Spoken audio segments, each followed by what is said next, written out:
Good night, Kapeash. Y'all, welcome to the Good Night Show where we tell bedtime stories of everyday living or what's going on in politics and stuff like that. I'm your host, Kapeash, and we just say good night to me, and you know how it goes. If you say something nice up in the comments or hello, I will share the hellos and all the good that. And welcome to the Good Night Show. Um, Not too many other news, but then the simple things that have been going on in the news. You know, Minnesota's still going through their chaos. People still having opinions. Other news I've been hearing is this freedom of speech thing between Antoine and the comedian guy. I wonder if that's gonna pop up. Probably. I didn't think it was. The comedian guy been popping up. Danger storms are threatening again for this weekend coming up in places that are already bad with trees are dropping down. A lot of different stories have been breaking off and going on. China is making clear the China makes clear it will relate it Australia. Shit, China and Australia got a little beef, which is fortunately crazy. Let me say a lot of things going on.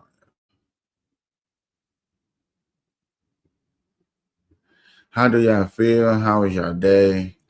It's almost the end of the week. You know, y'all been chilling? Are you all right? You know what I'm saying? Put in the comments. Are you been having a good day? Been a good time? I appreciate anybody that out here really working hard. And I get it. And I get it.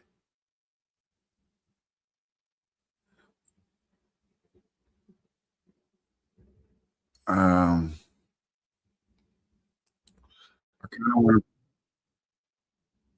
I want to play this because, like I said, some people really don't be thinking that I'm a WNBA fan, and I be hearing these quotes like this,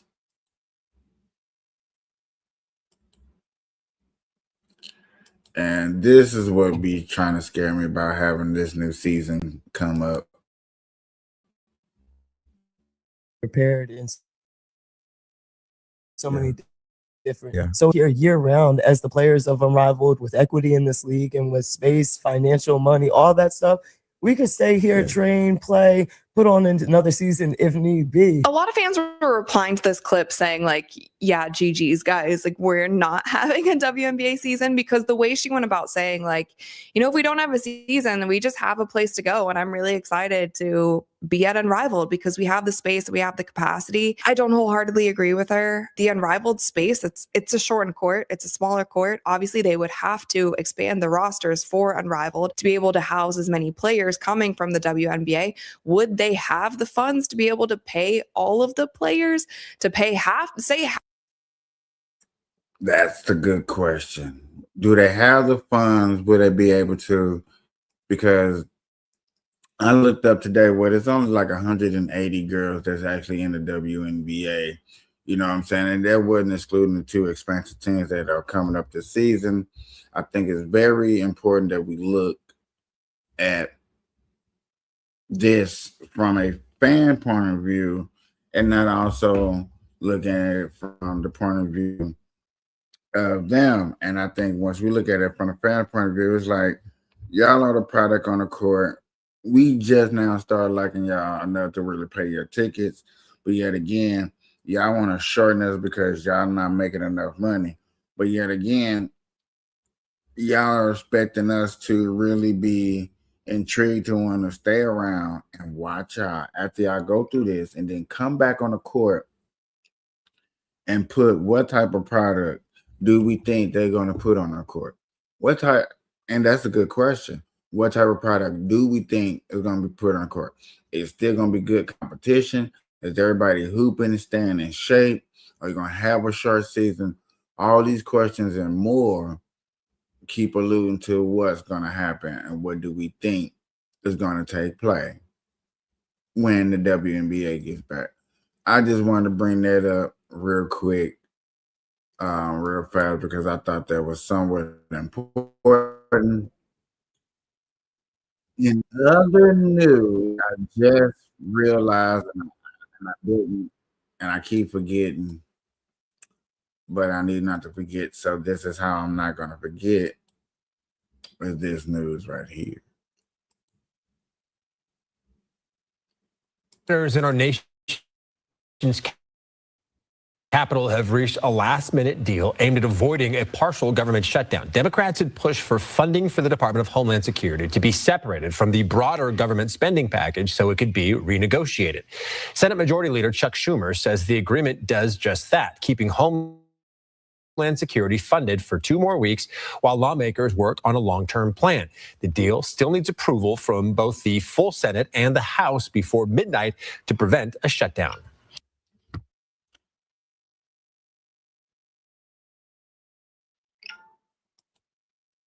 Nothing to worry about. So that's good, because I know a lot of us was thinking that there was going to be a shutdown, and now that we understand there's not going to be a shutdown, there's no worry, there's no boo-hoo whining and crying. We can keep the party.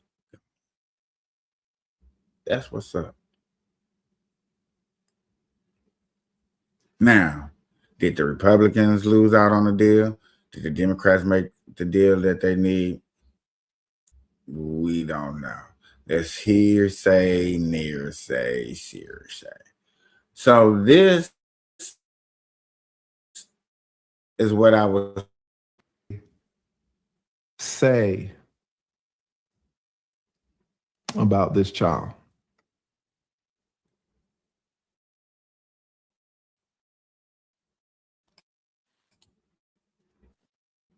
What did he say?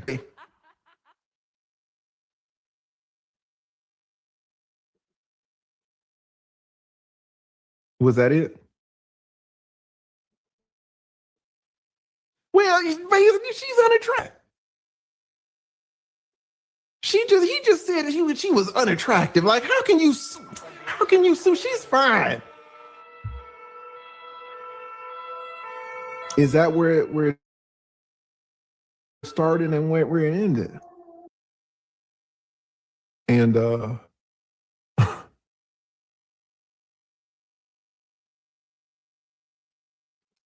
so you remember we covered a while back these 2 guys that got into it on a TV show. I wonder if they're gonna he actually bring up the clip so people can see who we're talking about. No, he does not.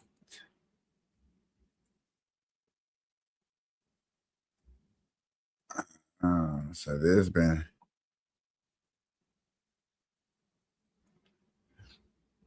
I didn't think it was gonna get this deep off into it. I did. Yeah. Think about the Google Career Certificate. You know, talking about suing each other and going to court. Kelly, do you like young girls? And nigga was like, well, how young we talking? 1,000 people voted. 57% said no, Anton should not file. Only 29% said so. Double the people said no. Double said Anton should not file. Then said yes. All right. Now let's go back one more second. Said no. But there's the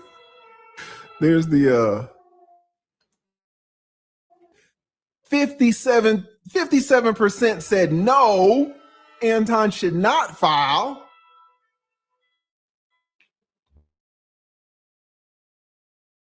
Only 29. Yeah, so double the people said no. Double said Anton should not file, then said yes. All right.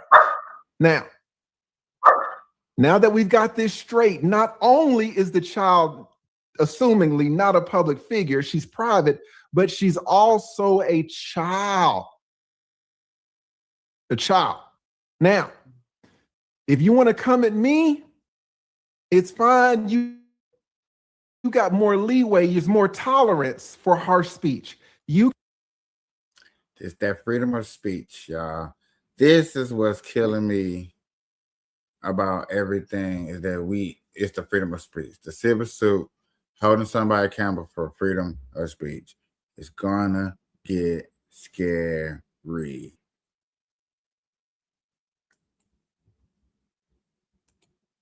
You can say a lot of shit about me, you can say a lot of shit about Anton, you can say a lot of shit about Tasha K, all of them. Because we're public figures. If they're like you people in the chat, y'all have more protection. It's very difficult. Y'all can file lawsuits a lot quicker. But man, there's another category. This category is for private individuals and it has more protection. Man, when you talk about private minors,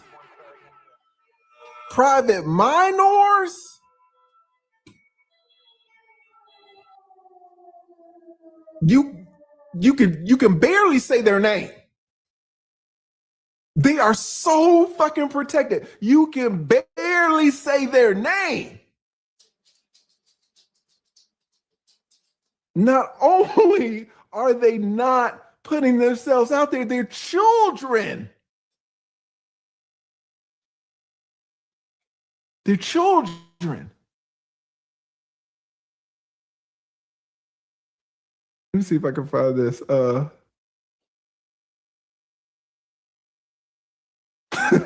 Shout out to General. General says, man, Lee losing all of the 5150 that came because he came on set faking like he was a real one. Oh, I'm faking. By reading the law to you fuckers, I'm faking, right? The legal explainer.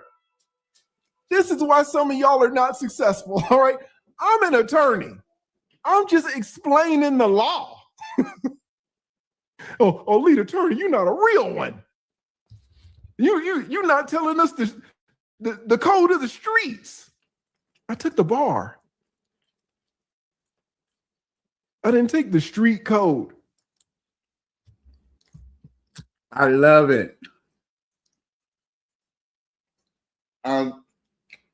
This right here separates those ones who needs to be separated. I'm not gonna call them out or say what I want to say fully. Oh man, we look too dark in here.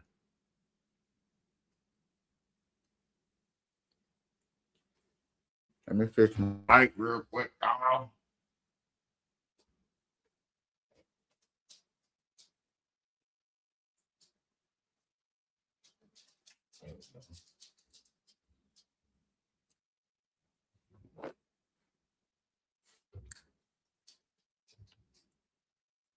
I like what he said.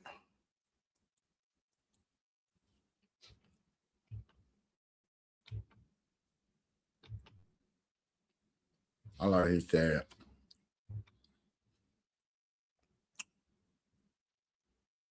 When a person got to keep it real because it's some street value thing that we got to be a part of, that we always looking at, that I don't fucking see. Let's play it. Attorney. I'm just explaining the law. Oh, lead attorney, you're not a real one. You're not telling us the code of the streets. I took the bar. I didn't take the street code.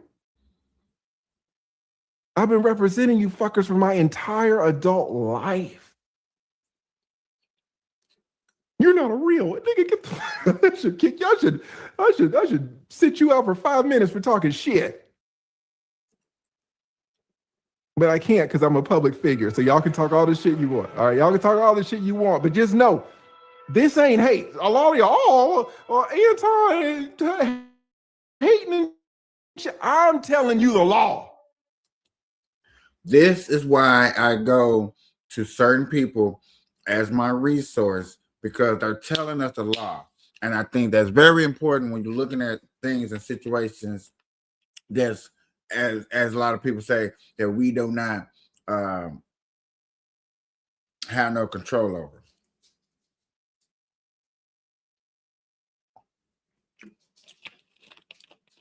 So I ain't got no control over it, but the law has to control over it. So we can learn by the law what to do and what not to do, how to be in a situation, how to get out of a situation. This situation, two men got into it, had some words, and the man brought a kid, a minor, into it. Is that enough to sue a person, a civil suit? Is it?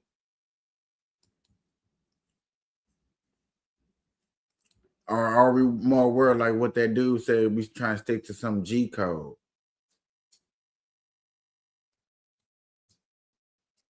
For educational purposes, this is not legal advice. Good. If you don't like the law, do not shoot the lawyer. I'm the messenger. Some of y'all, a few of y'all are confused. This is all I've been doing my entire life. I'm just explaining it. Y'all go on all these other content creators platforms and you just listening to fucking random opinions, and then you come over here thinking it's the same fucking thing. I'm explaining to you how the law works. I'm not on either side. We have got to the point where literally anybody can build a fully working app without knowing how to code. This is base 40. That's how I try to take a situation, not being on nobody's side, just trying to listen to the facts before I make a judgment or a observation or anything. And I don't think there's nothing wrong with that. People like to try to point out and think there's something wrong with that, but from how I've been looking at it, there's nothing wrong with it.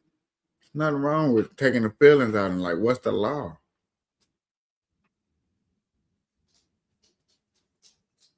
Where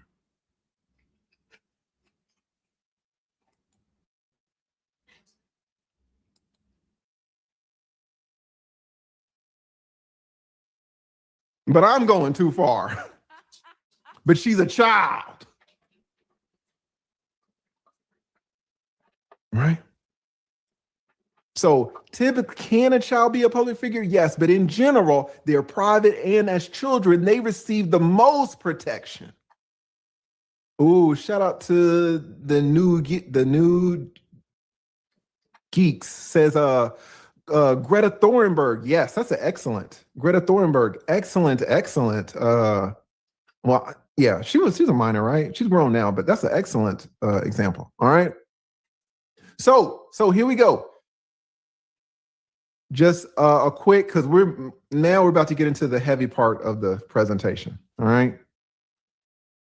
Where we at in general? Does Corey enjoy First Amendment rights? Absolutely.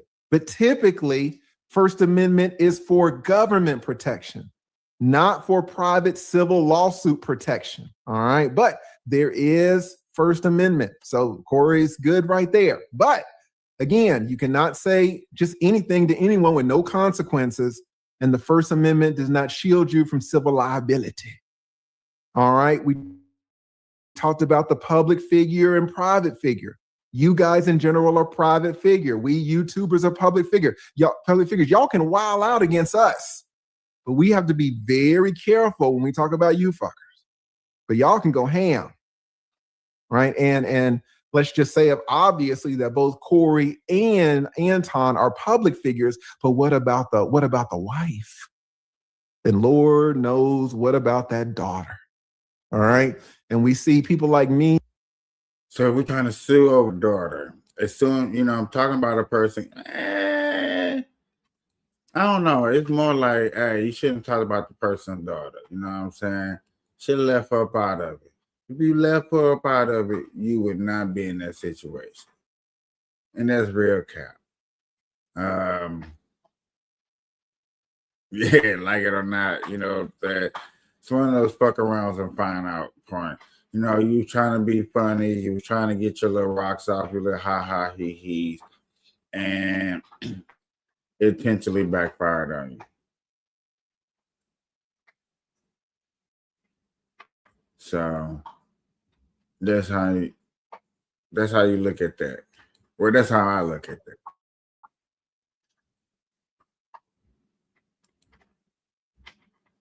Y'all know I had to. I'd like to ask you to come up, Nikki. Come on up. Come on. She's been such a great supporter and a great supporter of Trump accounts.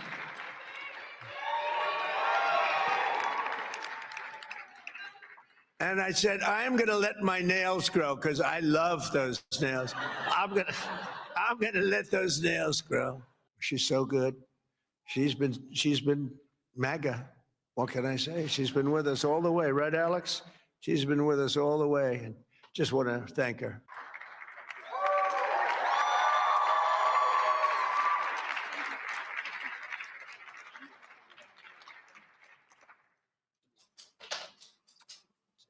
Well, I don't know what to say, but I will say that I am probably the president's #1 fan. And that's not going to change. And the hate or what people have to say, it does not affect me at all. It actually motivates me to support him more.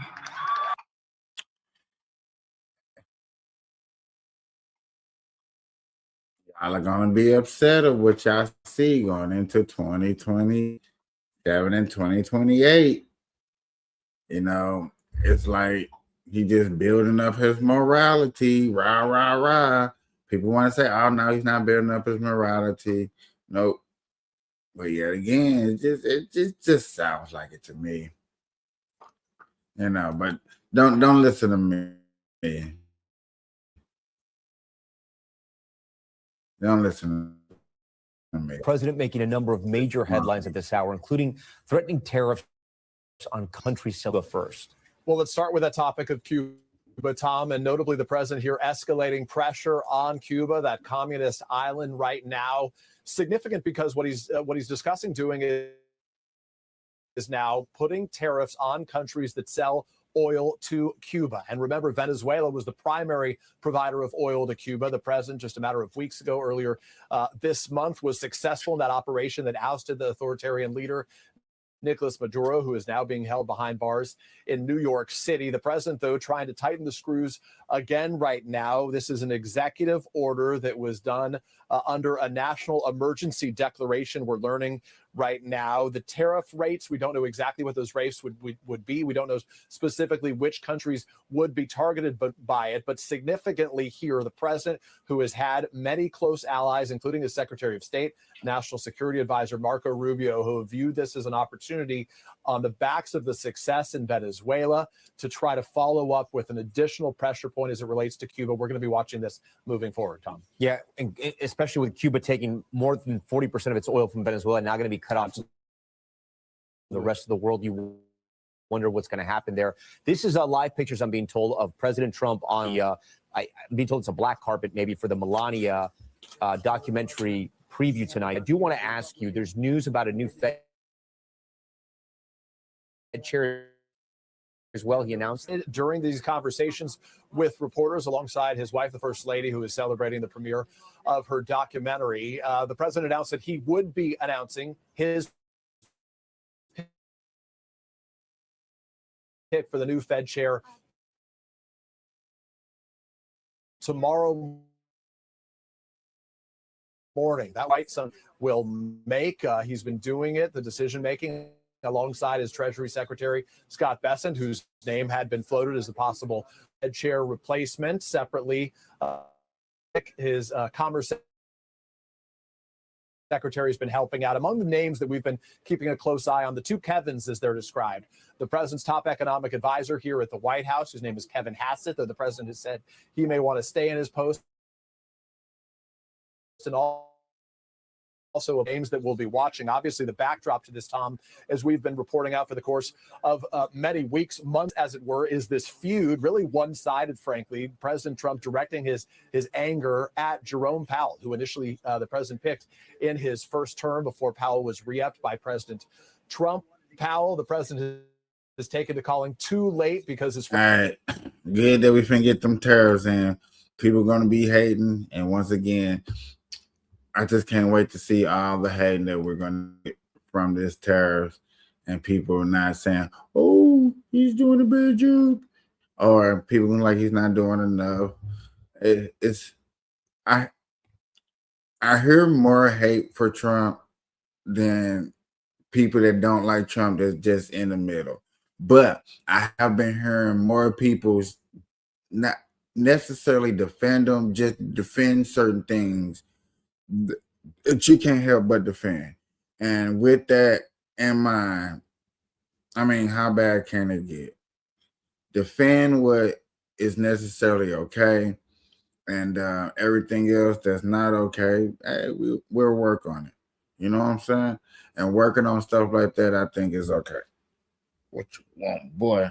What you want, boy?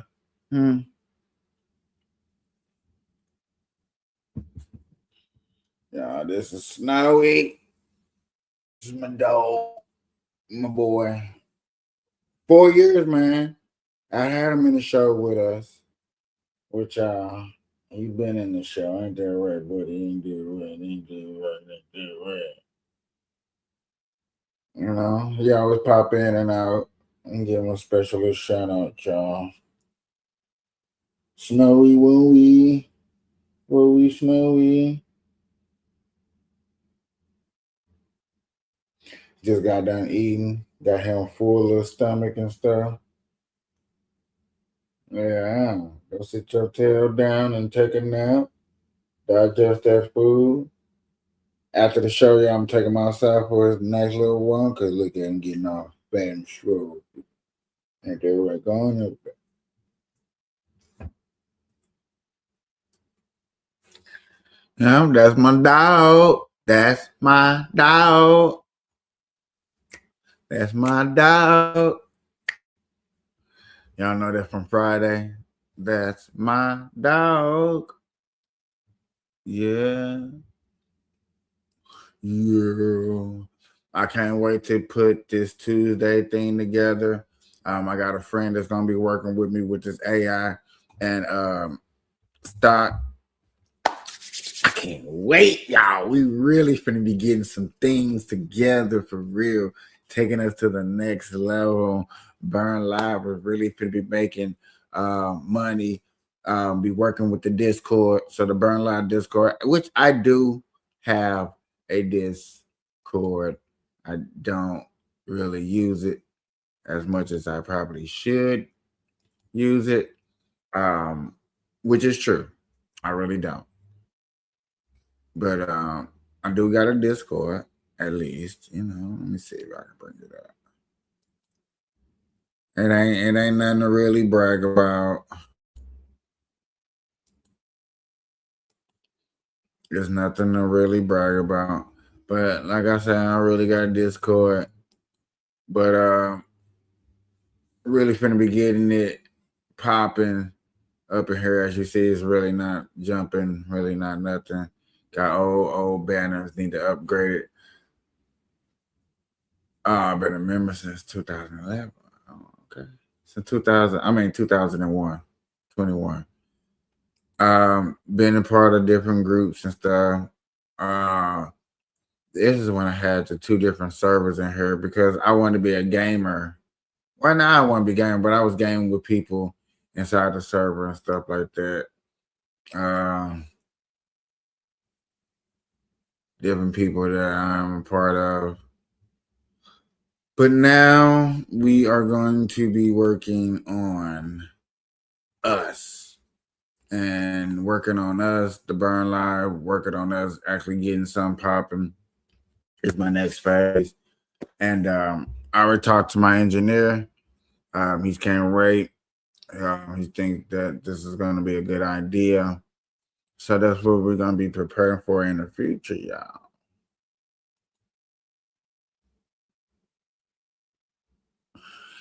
Welcome to the jungle. We gonna shout it out.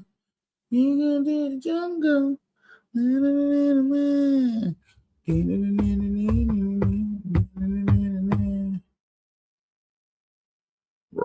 Robots troll out RoboCop. Oh my God, China cops.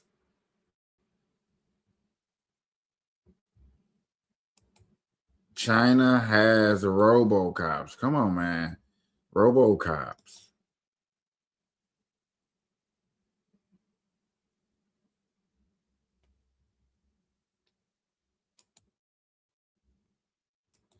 That's gotta be very innovative.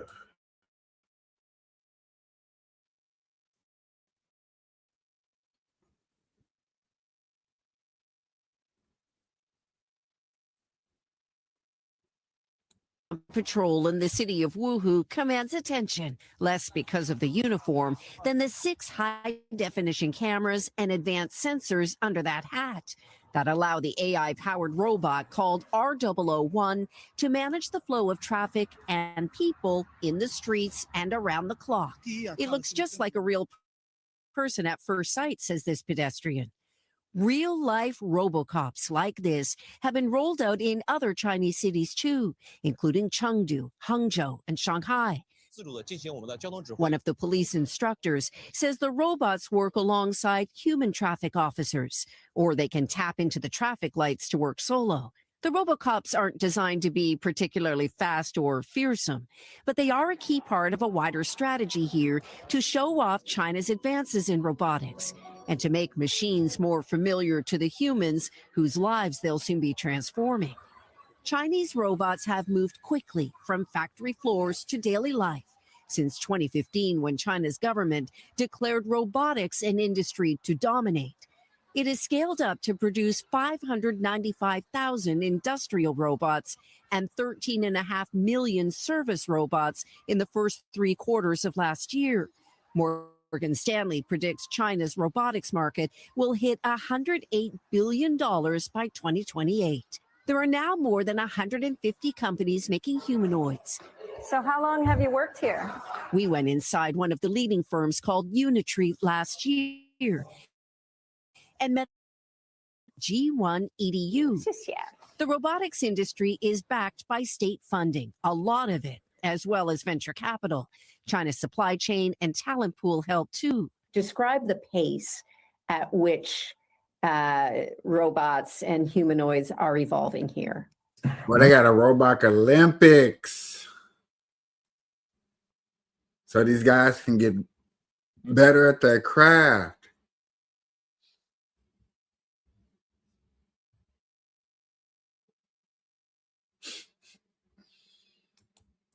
Oh my God. Something, it does just feel like we just so behind on. And it seems like, even though we got it hidden, I think that's the main point, that people want to keep saying that it's hidden. So therefore everybody's not seeing it. But then China just rolls out like, hey, we're not hiding what we're doing. We want to get people motivated so new generation come around. Okay. That's what I see when I see that stuff.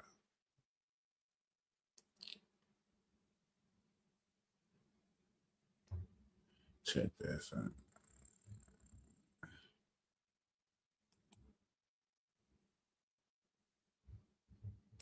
Is we have a very, very capable man in the room named Lee Zeldin. He may be in the room someplace. Is it his normal place? He's there. He's always there. Most reliable, solid guy, and he's done an amazing job. Could you just explain that? And also, because of the fact he's so good, California has a problem. The hardest permit to get, when they lost 25,000 or so houses, which shouldn't have been lost, they should have allowed the water to come down from the Pacific Northwest, which was very plentiful. But they didn't do that. They lost 25,000 houses. Lee and his team gave them the most complicated permit within 20 days.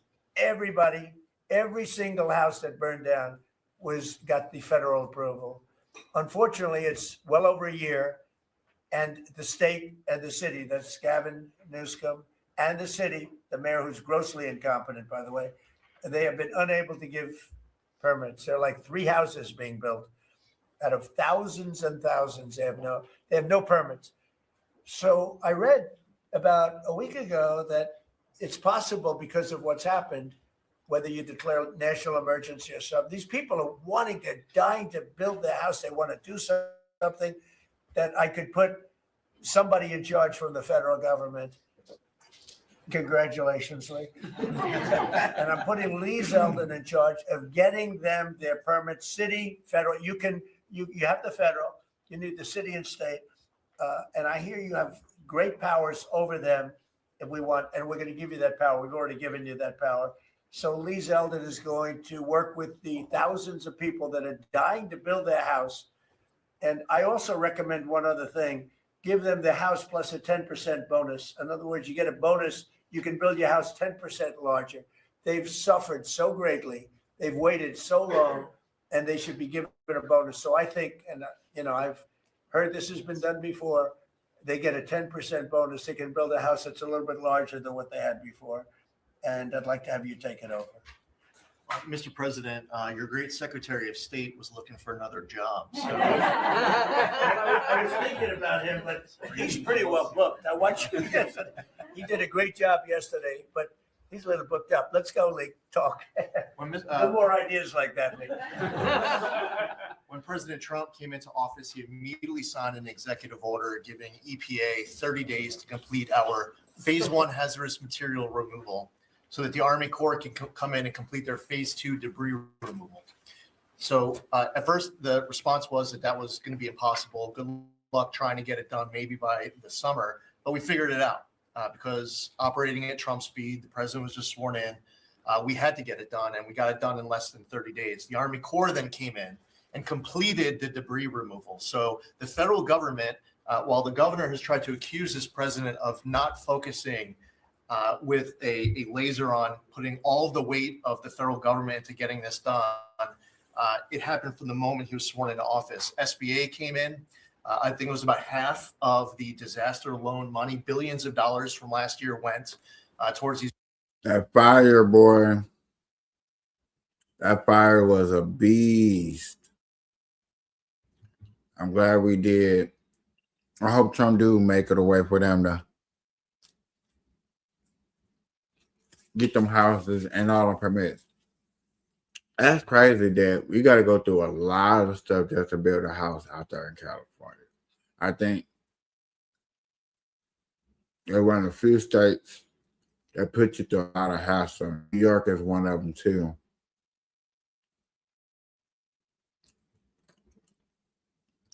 You shouldn't have to go through all of that just to build a house, a home.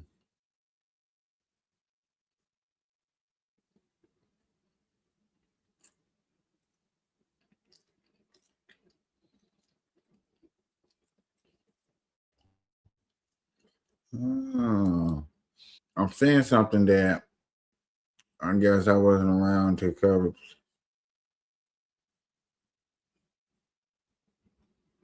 What? I just like covering these little silly ass movies. I think that's what I'm gonna just do tonight.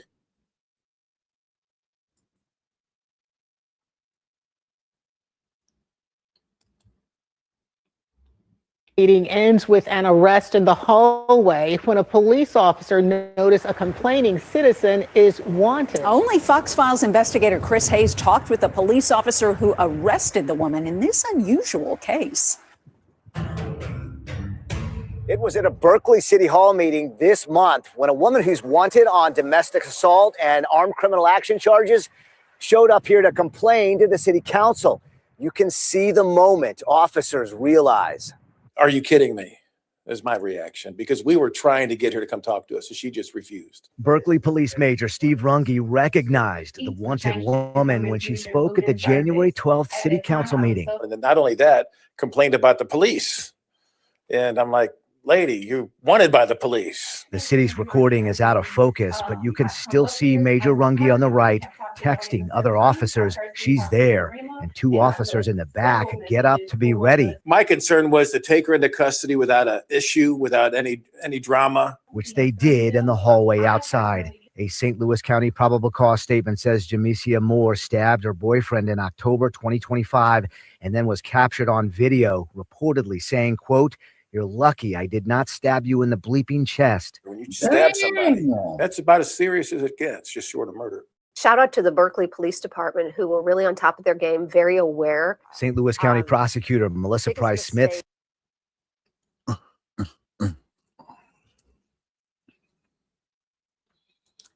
Everybody going through something. Everybody's going through something, right?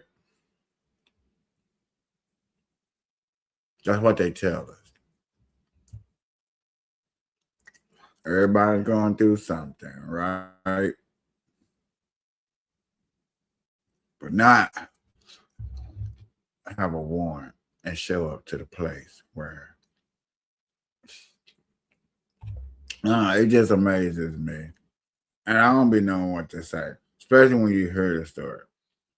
You had a warrant and you want to complain to the police officers. They're looking for you. And they're looking for you.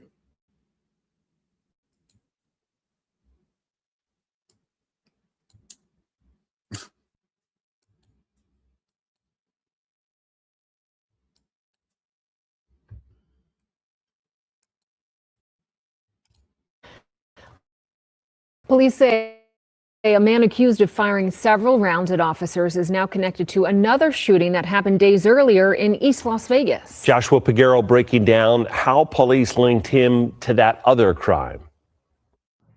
This is video of Jarvis Williams walking near a business on December 4th near Sahara in Maryland. Minutes later, police say this is Williams seen again firing a gun with a green laser into a business. Police say Williams fired 15 rounds into this business behind me. And the only reason they were able to connect them to that shooting is because of what happened on December 17th. Police say Williams had committed 2 robberies that day at gunpoint. Hey, let me see your hands. Get your hands up. Get on the ground. Rather than comply with the officer's demands, Williams hopped into a U-Haul truck and backed into an officer. Williams led Metro Police in a chase across the valley. He eventually stopped in North Las Vegas. As he gets out of the truck, Metro body cam captures him pointing a gun at an officer and firing a round. Officers fired 7 rounds at Williams. None landed. Police say he eventually barricaded himself in his mother's house before surrendering. Inside the home, police found this gun, the same one he reportedly used on December 4th. Joshua Piguero, 8 News Now. Now, we do want to let you know that Jarvis Williams has a hearing in Clark County District Court scheduled for next Tuesday. Still facing charges in North Las Vegas Justice Court related to the police shooting, which includes attempted murder. We, of course, will be following those appearances. Brian. Gambling. Bad boy. Listen. This a notion of the fuck around and find out mode. Why do people want to fuck around and find out? What I mean, what is I don't get it.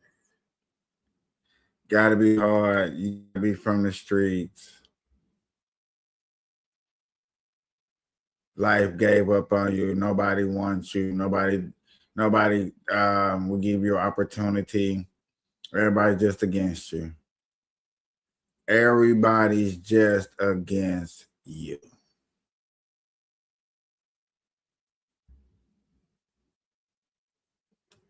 That's all we keep saying, y'all.